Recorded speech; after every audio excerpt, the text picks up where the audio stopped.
पौलोमीश्वर, शांडिलेश्वर, क्षेमेश्वर तथा सागरादित्य का महात्म्य। महादेव जी कहते हैं, रावणेश्वर से वाव्य कोण में 30 धनुष की दूरी पर पौलोमेश्वर लिंग है। उसकी स्थापना पुलोम पुत्री शची ने की थी। जिस समय तारकासुर ने देवताओं का राज्य छीन लिया और स्वयं इंद्र पद पर अधिकार जमा लिया तथा उसके भय से व्याकुल इंद्रदेव कहीं भाग गए, उस समय उनकी पत्नी शची ने शोक से दुर्बल होकर मेरी आराधना की।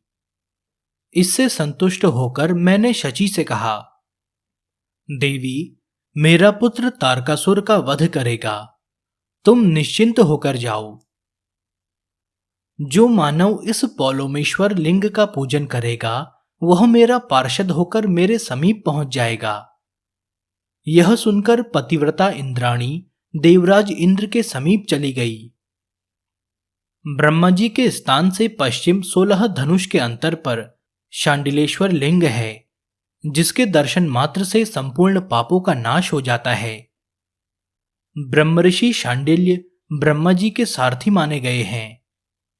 वे तपस्वी, महातेजस्वी, ज्ञाननिष्ठ और जितेंद्रिय हैं। उन्होंने प्रभास क्षेत्र में आकर बड़ी उग्र तपस्या की। सोमनाथ के उत्तर एक महालिंग स्थापित करके उसकी 100 वर्षों तक पूजा की। उसके बाद मनोवांछित वस्तु को पाकर वे कृतकृत्य हो गए। मेरे प्रसाद से उन्हें अणिमा आदि सिद्धियां प्राप्त हुई। शांडिलेश्वर शिव का दर्शन करके मनुष्य तत्काल पाप रहित हो जाता है। शांडिलेश्वर से उत्तर और कपालेश्वर से अग्निकोण में 15 धनुष पर सर्व पाप नाशक क्षेमेश्वर लिंग है। राजा क्षेम मूर्ति ने भक्तिपूर्ण हृदय से उसकी स्थापना की है। जो क्षेमेश्वर का दर्शन करता है वह क्षेम को प्राप्त होता है और उसका प्रत्येक कार्य क्षेम पूर्वक सिद्ध होता है। पार्वती, वहां से परम उत्तम सागरादित्य दर्शन करने के लिए जाना चाहिए। वह स्थान भैरवेश्वर तथा मृत्युंजय रुद्र से पश्चिम और कामेश्वर लिंग से दक्षिण एवं अग्निकोण में थोड़ी ही दूर पर है। सूर्य वंश में उत्पन्न महात्मा राजा सगर ने प्रभास क्षेत्र को उत्तम तीर्थ जानकर वहीं भगवान सूर्य की स्थापना की और उसी स्थान पर तपस्या करके उन्होंने सूर्य देव को प्रसन्न किया। 10,000 योजन विस्तृत और 88,000 योजन लंबा समुद्र सगर के पुत्रों की ही कीर्ति है, इसलिए उनका नाम सागर है। आज भी राजा सगर की कीर्ति कथा गाई जाती है और पुराणों में उनके सुयश की गाथा प्रसिद्ध है।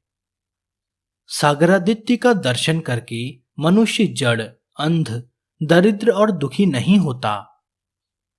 उसे प्रिय जनों से वियोग तथा रोग भी नहीं होते और वह कभी पाप का आचरण नहीं करता। माघ मास के शुक्ल पक्ष में षष्ठी तिथि को उपवास करके जितेंद्रिय मनुष्य रात में उनके आगे शयन करे, फिर सप्तमी को सवेरे उठकर भक्तिभाव से सूर्य देव की पूजा करे और ब्राह्मणों को भक्तिपूर्वक भोजन कराए। यूं करने वाले मानव सूर्य नारायण के भक्तों को प्राप्त होने वाली उत्तम गति को प्राप्त होते हैं। जो पुरुष दुर्वा के अंकुरों से भी भक्तिपूर्वक सूर्य देव की पूजा करते हैं, उन्हें वे सब यज्ञों से भी दुर्लभ फल देते हैं। इसलिए सर्वथा प्रयत्न करके सूर्य नारायण की आराधना करनी चाहिए। वे सबके आत्मा, समस्त लोकों के स्वामी, देवताओं के भी देवता और प्रजाजनों के पालक हैं। सूर्य देव ही त्रिलोकी के मूल कारण तथा परम देवता हैं। जितेंद्रिय मनुष्य को चाहिए कि वह विधि से भगवान सूर्य की पूजा करके समस्त पातकों का नाश करने वाले इस स्तोत्र का पाठ करे।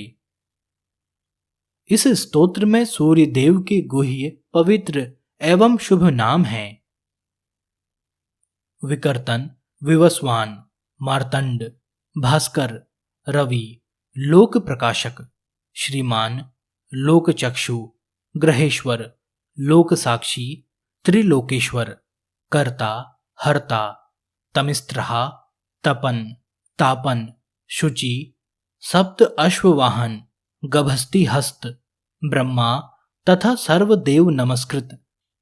इस प्रकार 21 नामों का जो स्तोत्र है, इससे संतुष्ट होकर भगवान सूर्य शरीर को आरोग्य देते हैं, धन बढ़ाते हैं तथा यश की प्राप्ति कराते हैं। जो सूर्योदय और सूर्यास्त दोनों संध्याओं के समय पवित्र होकर इससे सूर्य देव की स्तुति करता है अथवा जो इसे सुनता तथा पढ़ता है, वह सब पापों से मुक्त हो जाता है और अंत में सूर्य लोक को प्राप्त होता है।